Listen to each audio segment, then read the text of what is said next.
Yadav, and I welcome you all to our special dialogue series, Savlon Swasth India Mission presents Hygiene Sahi to Health Sahi, partnered by Times Network. The pandemic has brought into sharp focus the fact that collective health of the nation is rooted in everyday citizens taking responsibility for their individual hygiene. That said, as schools and colleges begin to now gradually reopen or consider reopening, what changes should such educational institutions embrace to ensure student safety? And as we welcome students back to school, how should we be approaching hygiene in the new normal to create a hygiene-conscious next generation India? I'm in conversation with a highly distinguished panel to help tackle this very topic. Please allow me to introduce our guest. We have with us Dr. Ramanan Ramanathan, who is first and former Mission Director of Atal Innovation Mission. He is also the Additional Secretary, Niti Aayog, Government of India. We have Dr. Sunil Chandy with us, who is Chief Medical Officer at ITC Health India. Dr. Subramaniam Swaminathan is also with us, who is Director, Infectious Diseases, Gleneagles, Global Health City, Chennai. We have Sunita George with us, who is Principal, Bombay Scottish School, Mahim. Dr. Mimamsa Singh Tawar is also with us, who is Lead Clinical Psychologist at Fortis Healthcare.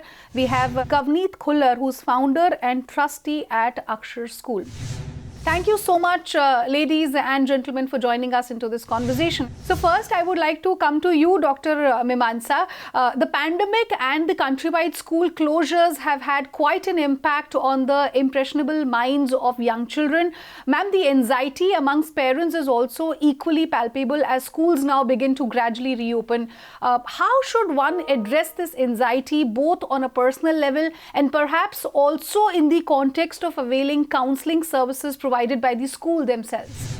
For parents, it's absolutely normal to feel a bit anxious at this point in time, now that children are moving into the physical space and going back to school. Even for schools, for that matter, to sort of worry about the safety and be a bit more pertinent about following all of these rules and regulations is something which is going to be a part of the protocol. But what we need to certainly look at is that while we've seen that academic learning did take a hit, we were able to manage a lot of, stability for a child by giving them the kind of support that we were able to give through this digital learning. And we need to still continue to give that emotional support to our children because transitions are hard. So now just because they've been into physical space before and now they'll be just coming back to it does not mean that the transition is going to be easy. For a lot of young kids who've not even started their school yet, for them reopening is an absolutely fresh start. And they will be leaving their homes after a prolonged period of being with their parents, the comfort of being around them. So yes, even children may go through some anxiety. As educators, as teachers, even as parents, we just need to be a bit more tuned and a bit more observant to what each child may be showing in terms of the changes in their emotional needs and their psychological needs, certain behavioral changes you may see, which is normal. But then again, we need to respond to them in a very calm, patient, without rushing too much about the academic pressure and learning. We need to help them slowly pace back into the normalcy of their lives. Absolutely. I agree with you, ma'am, on this. And we have Miss George also with us. Miss George, till date, we have seen a very mixed response from the parents, some of whom want their children to go to school, want the schools to open up, while others still want to continue with the online model. Also, ma'am, with states now announcing the reopening of educational institutions, how have schools like yours approached the conversation with parents to help put their fears to rest? Once the reopening was announced, then we did, apart from sending circulars and written communication to parents, we also organized virtual interaction with all our parents into smaller groups, explaining to them and addressing each and every question of theirs, no matter how repetitive the questions get for us. But I think that is one thing we have done. Another thing that we have done during our orientations and our interactions with parents is we've explained to the parent about the learning gaps which have happened or which we have observed in the last 1 year, and how important it is for them to start sending the children to the school. Fortunately, we had a good turnaround of about 70 to 80% of our students are attending sessions on the campus, which is a very encouraging figure. And this was possible only because of the multiple ways of communication. Ms. George, you spoke about, the learning gaps. Dr. Ramanan, I'll come to you now on this, to bridge this pandemic-induced learning gap, sir. How does the approach to teaching and curriculum design in this country need to be revisited according to you? And how can the Untitled Innovation Mission help encourage greater student participation on this front to actually make this vision into a reality? We have 1.4 million schools in our country, and more than 600,000 of these schools are secondary schools or higher secondary schools. And to be inducting them back in a very safe manner, or as you have rightly termed, in a hygienic, conducive environment, there are many challenges. And there are 4 things that are very important. One, how do you build the awareness and the education in all the young students, as well as the teachers, the parents, the various stakeholders, the management, for example, administrative management? How do you build this awareness of hygiene and what it means to be hygienic in a blended learning environment once this opens up? And when we look at it, there are 3 important aspects that needs to be taken. What are the preventive steps that we take in order to prevent, a crisis from occurring because of getting the school students? What are the assistive steps that we can take? Assistive means, how do you lay out the infrastructure? How do you do the planning? How do you ensure that, for example, congregation, as Ms. George was saying, how do you do it in a controlled manner, in an innovative manner? And the third is corrective actions or curative actions. So, preventive is to prevent it, assistive is to help accelerate the process, and the curative is what are the corrective steps that you're going to take. So all these 3, that should be a very clear plan in the schools. In Untitled Innovation Mission, one of the things that we did, and we have 10,000 tinkering labs, as you're aware, we actually brought this awareness quite deep by making the students participate in how do you create preventive, assistive, and maybe corrective solutions. Dr. Swaminathan, I'll come to you now. Studies clearly indicate a direct correlation between good hygiene and the prevention of communicable diseases, sir.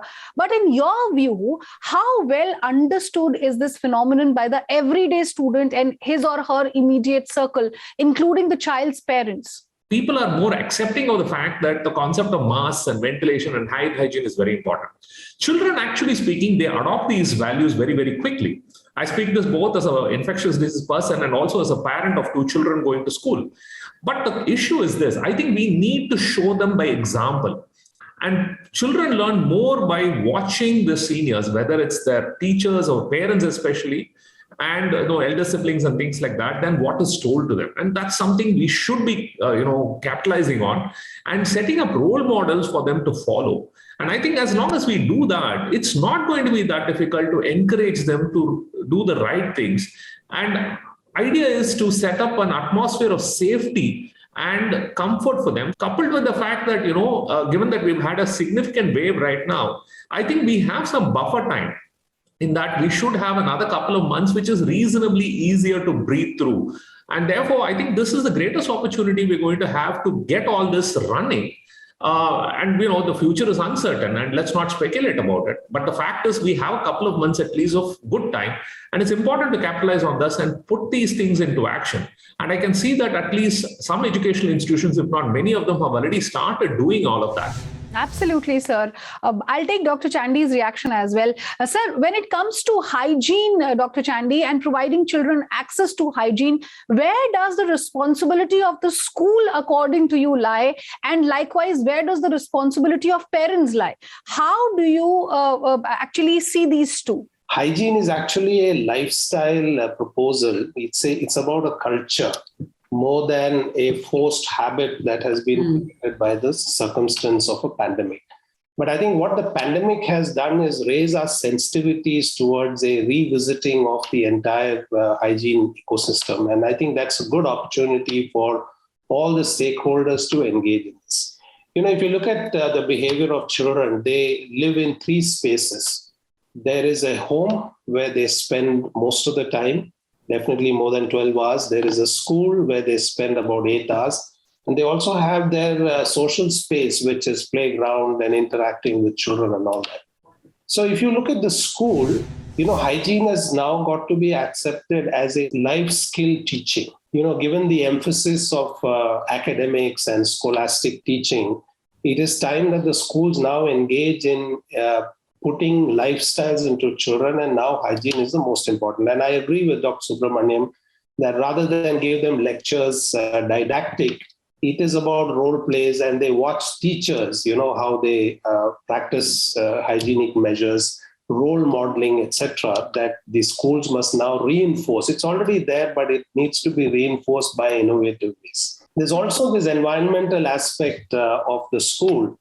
I see a lot of overcrowding in some schools where 30 students are allowed in a classroom because of pressures. They make it 40. They breathe into each other. So it's time to now revisit those and put systems in place. If there's an ambience of a classroom, is it time that we now create open classrooms?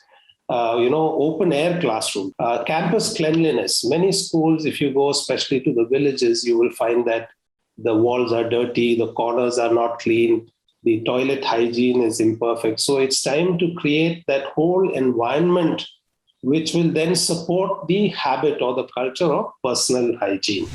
Parents also need to have a behavioral change, because unless you drive it through parents, it will be very shallow. Simple things like the importance of brushing teeth, cleaning your hands, how do you change your clothes, how do the children see the hygienic habits in children, the care of we talk about care of hands, what about care of feet? In the Indian culture of being barefooted, going to the playground, quite different from what it is in the West. Footwear, entry of footwear into homes. So these are all things that get located within the house, and it's time to drive this by the knowledgeable people, teachers and doctors and medical officers, to induce that overall culture change. Dr. Chandy, you have actually touched upon some of the very important points, and I'm sure all of us will agree with this, that, the learning not only comes from school, but from the parents as well. Ms. Kuller, I'll come to you now. Ma'am, what are the new approaches to hygiene that schools have been embracing, not only to encourage students to adopt hygienic habits, but also to assure that parents, follow that strictest of safety measures that are being followed across school premises? Children now, when they enter a classroom, with that pencil box comes out their personal sanitizer also. Ours is an inclusive school where we have children with disabilities studying alongside mainstream children. Parents of children with disabilities feel that the immune system of their children, they're more vulnerable to catching infection. And we don't want to force them to send their children, but we are in the process of educating them or speaking to them, or they are speaking to doctors. And if they feel that they want to send their child with a cap, with gloves, they can, whatever gives them the comfort factor to send their children to school. We have to be open to all suggestions, and transparency is how we work. Come to school. The parents feel safe to send your children. Have suggestions. Please come to school. Give it to us, and we work together.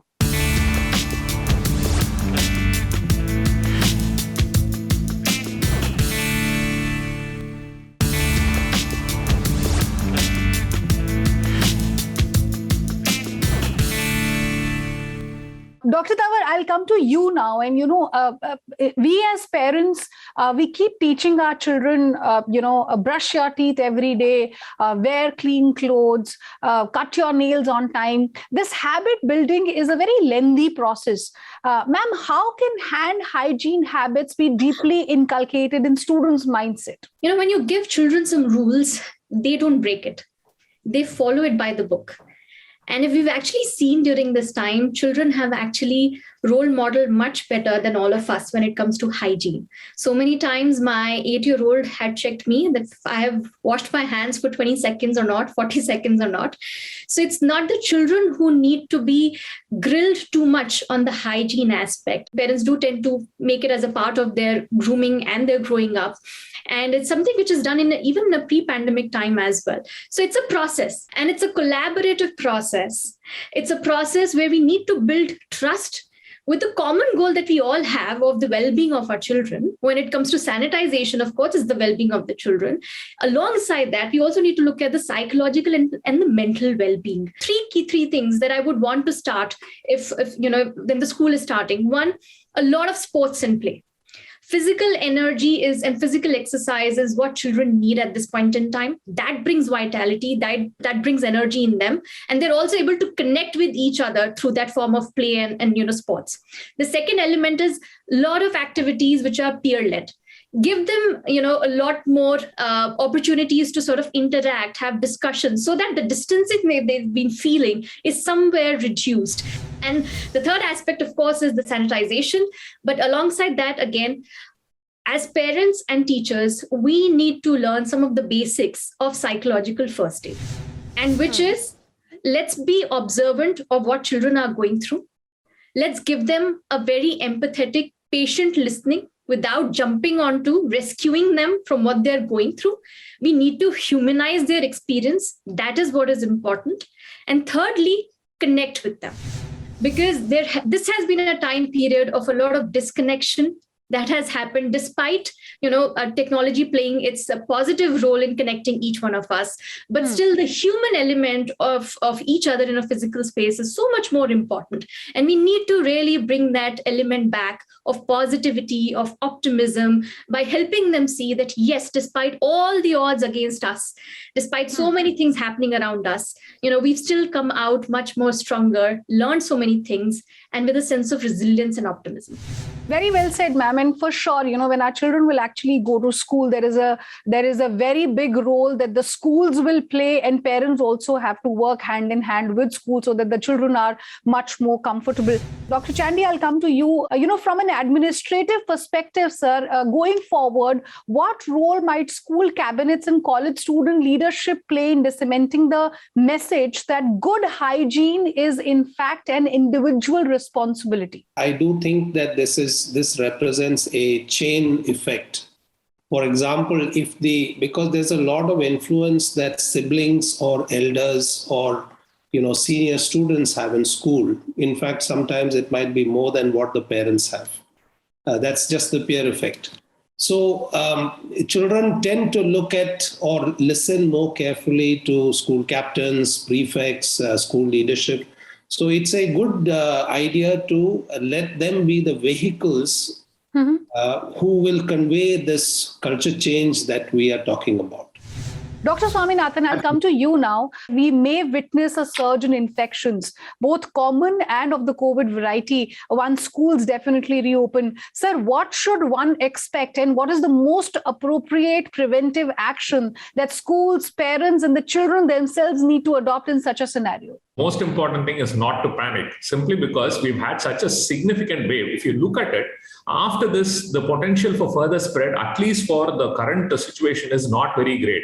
So parents need to recognize that what they need to do is focus on the basics and also keep their eye on the government's rollout of the vaccine mandate, so that as soon as their child becomes eligible for it, get the vaccine into them, because that's going to be additional protection. But the most important thing is, remember, infections happen. So far, at least, the one major advantage with what we are going through is that the children are not being harmed in any significant way. Thank God for that.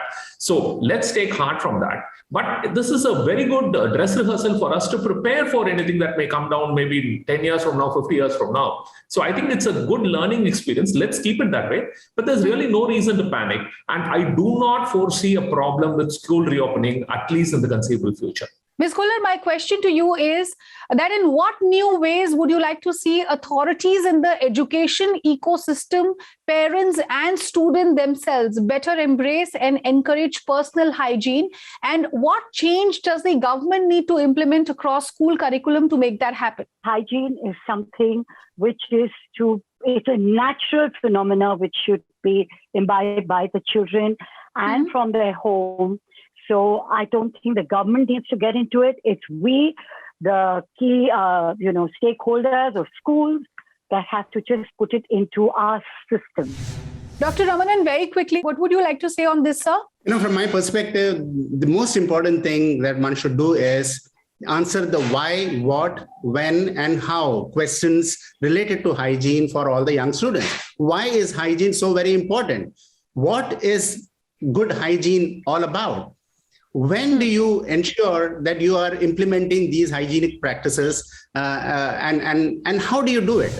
The second very important part is how do you create, as Chandi said, evangelists, hygiene champs, hygiene monitors, hygiene leaders, and give them the recognition so that others aspire to become more and more adopt hygiene in their practices. Dr. Chandi, if you can just put across your point of view as well. All of us have been to rural schools and we know that there are so many social and environmental problems that come in the way of a sustainable hygiene culture. They live in poor conditions, the schools are not handled well. So this message has to be evangelized to the larger ecosystem of semi-urban and rural schools. The urban schools will adopt to it very quickly, but there's a large cohort of students, the future of India, that are in villages. So it must be taken on a war footing, the same effort, customized to the rural environment, because they live in abject conditions. And how do those children adapt to these hygiene culture change that we are proposing is very important. Okay, thank you so much for that, sir. And thank you so much, ladies and gentlemen, for joining us into this conversation. It was really a pleasure speaking to all of you. And with that, our special feature, Savlon Swasth India Mission presents Hygiene Sahi to Health Sahi, partnered by Times Network, comes to a close. We trust you found the insights shared of value. Do chime in with your thoughts by staying connected with us on social media using the hashtag Hygiene Sahi to Health Sahi. Thanks for watching.